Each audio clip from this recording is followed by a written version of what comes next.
everyone, another video tutorial for you on how to use the Pop and Cuts card die base to create things other than the pop-up cards, which are fabulous. But I've gone ahead and made some gift card holders, which you've hopefully already seen, and I'm making a few different treat holders for you. This video is around how to combine the Pop and Cuts card die base with your standard candy wrapper die that we have from Stampin' Up. Did you know that, luckily enough, the Pop and Cuts card die base is a perfect size for holding 2 of our lovely candy wrapper boxes. So I want to go and show you the measurements that you will need to do to make a wrap for 2 candy wrapper boxes. You'll see mine are in there like that. I've made this one out of vellum, and I was just trying some different things, and vellum's probably a little bit too lightweight for this, so I'm going to make one for you out of cardstock and show you how I went about doing that. Okay, so what you'll need to do is you'll need to cut yourself out and assemble 2 candy wrapper boxes. Basically, that's pretty straightforward, nothing to see there.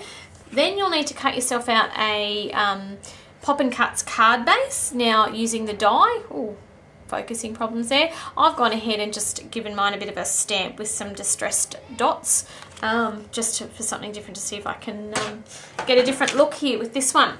What you'll need to do is you'll need to have your score tray. You'll put your cut and stamped and whatever you want on your card base into the score tray with the flat edge up against that left hand side edge. And then there's a few more score lines to make this wrap. So we want to score first at 1 inch, 1 3/4, all the way down to 4 3/4, 6 1/4, 8 and that's not right, 6 1/4, whoops, 9 1/4, I nearly did that wrong, lucky I checked, and then at 10. And your 10-inch one will be just below where that little sort of section dips out there. Okay, so 1 3/4, 4 3/4, 6 1/4, 9 1/4, and 10. All right, so that's all the scoring that you need to do. Take it out of your tray. And similar to the other treat boxes I've been making, you need to skip this first score line here. You'll see that we've got the 2 score lines on either end. Skip them when you fold it, when you're folding along the score line. So you want to fold all of these other ones towards the center. Now the 2 very end ones, you'll want to fold backwards away from the inside of your box. Obviously the dots of my wrap are going on the outside, so you fold all the other score lines towards the middle, and then you fold those other 2 towards the outside to give you a little sort of carry container there that fits perfectly to candy wrappers. Now, what I also wanted to show you, that you can decorate them plain like I've done for some of the other treat boxes, or before you put it together, you can use your framelits or anything that you want to cut a little window. It's like a little bit of a sneak peek of what's inside out of that very front panel. So I'm going to do that with my Big Shot, and I'll be right back and show you. Okay guys, so you can cut a window out of the front of your wrap if you like. It's completely optional, you don't have to do that. Alright, so basically that's all there is to assembling your wrap. You'll notice that the top little slots go together like you would if you were assembling a card base, and they just sort of sit like that, and your 2 candy wrappers should fit oh so nicely inside there. Okay, so you've got a little carrier for 2 candy wrappers. Pretty cool, hey? So again, the decorating part of it is all the tricky part. Now, what I do with my candy wrappers, guys, is I like to, where are they? Just put a little mini glue dot on the base of my candy wrapper, stick it down, take my next one, then the glue dots will hold it sort of just together so that you're not getting any tipping and sliding.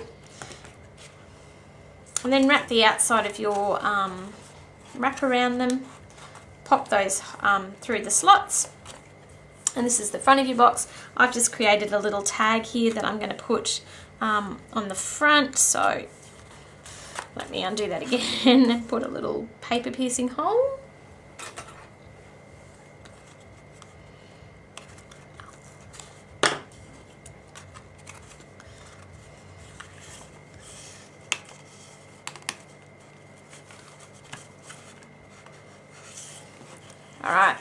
So I've got a little tag on that one.